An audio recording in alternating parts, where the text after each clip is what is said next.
We're all trying to stay warm right now, cranking up the heat, but as you heat your home, there's something known as the silent killer to keep in mind.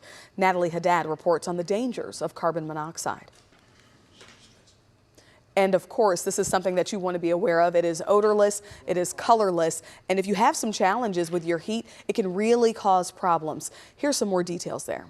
We all know about heating sources and what we can use in and outside of our house to be safe, but doesn't matter. Some of it does come with danger. It is carbon monoxide. Why it's dangerous? It is odorless and it can kill you. So I want you to take a look at the set of rules when it comes to carbon monoxide and keeping it out of your space. First, do not bring grills or camp stoves inside the house. Any outdoor appliances, they need to stay outside. Generators, a lot of us have them. Keep them outside of the house. They need to run at least 20 feet away from any openings to the house. Do not bring them inside. Do not keep warm inside a running car, not even if it's in your garage, especially not if the garage is open either. It doesn't matter. Do not use your gas stove or oven to keep the house warm. We see fires from that every year.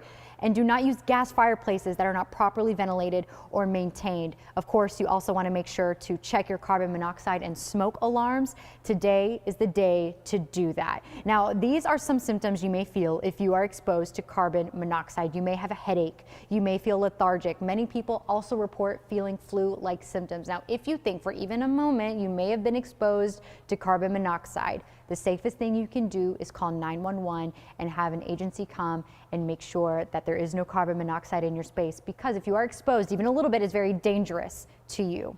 For more information, you can go to our website, WFAA.com or WFAA Plus. For now, I'll send it back to you in studio.